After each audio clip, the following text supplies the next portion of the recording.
अब regular purchase करने के बाद दूसरा काम यहाँ क्या करना पड़ता है? टीम बनानी पड़ती है। क्या बनाना पड़ता है? टीम बनानी पड़ती है। बगैर टीम के पैसा आएगा क्या? नहीं आएगा। ये आप सब लोगों को मालूम है, आप बच्चे नहीं है। टीम बनानी पड़ेगी। टीम बनाने के लिए क्या करना पड़ता है? बहुत आसान काम है। एक लिस्ट बनाइए घर में बैठ के। क्या करना है? एक लिस्ट बनानी है। कितने लोगों की? कम से कम 50 लोगों। आप में से कोई ऐसा व्यक्ति यहां बैठा है जो 50 लोगों के पेपर पे नाम नहीं लिख सकता? हाथ खड़ा करें। है कोई ऐसा व्यक्ति जो 50 लोगों के नाम नहीं लिख सकता, नहीं जानता 50 लोगों को? हाथ खड़ा करो जरा। सभी लिख सकते हो? लिख सकते हो? अब 50 लोगों के नाम लिखने के बाद फिर क्या करना है? उन लोगों को वीकेंड के प्लान के बारे में बताना है। क्या मैंने कोई मुश्किल काम बताया? हाँ जी, ऐसे कर रहे हो आप? मुश्किल काम बताया नहीं? ऐसे करना है ना, फिर ऐसे नहीं करना है, ठीक है? हाँ जी, आप अपने रिश्तेदार, दोस्त, पड़ोसियों को वीकेंड का मार्केटिंग प्लान दिखा सकते हो। और अगर आपको नहीं आता तो किसका सहारा लेना है?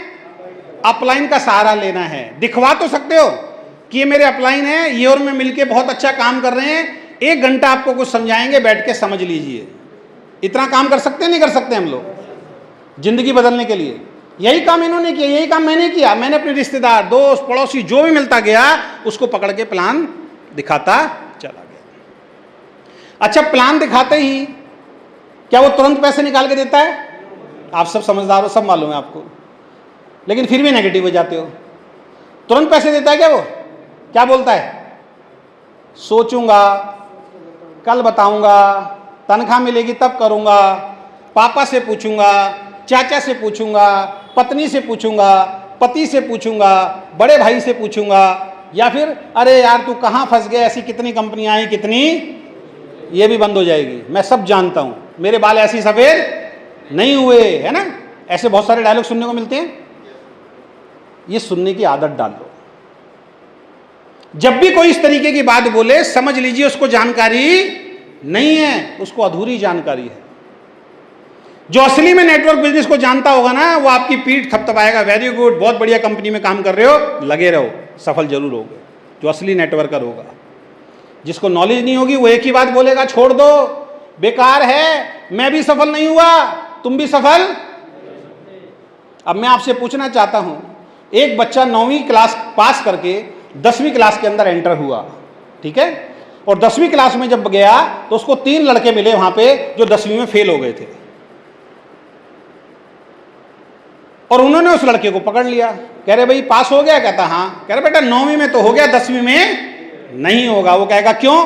क्योंकि मैं भी, वो क्या बोल रहा है, हम भी नहीं हुए, तुम भी नहीं होंगे, ठीक है।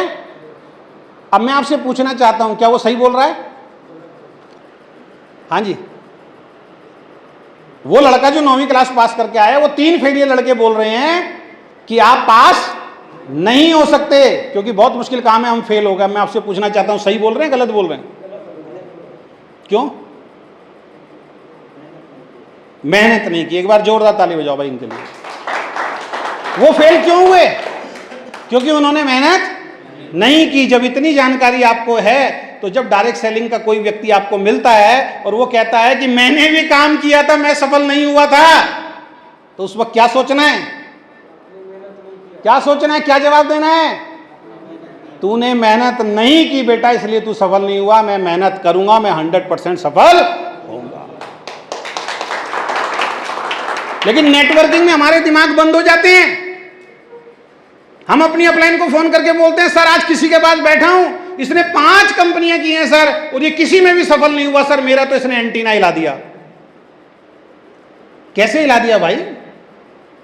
यहां जब ये बात आप बोल रहे हो कि 10वीं में जो विद्यार्थी फेल हो गया, उसने मेहनत नहीं की इसलिए फेल हो गया, तो जब कोई नेटवर्क बिजनेस करता है और नेटवर्क बिजनेस में फेल होता है, तो उसने मेहनत नहीं की होती, इस वजह से फेल होता है।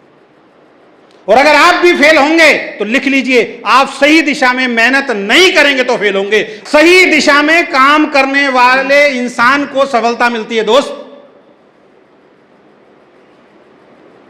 तो पहला काम प्रोडक्ट इस्तेमाल करेंगे, दूसरा काम लिस्ट बना लेंगे, और तीसरा काम, जिनकी लिस्ट बनाई है उन सब लोगों को या तो खुद प्लान दिखाइए, और अगर खुद प्लान दिखाना नहीं आता तो आपकी टीम में जो एक्टिव इफेक्टिव ग्रोइंग अपलाइन है उनका नंबर लीजिए, उनसे संपर्क कीजिए और अपने सभी लोगों को उनसे मिलवा दीजिए।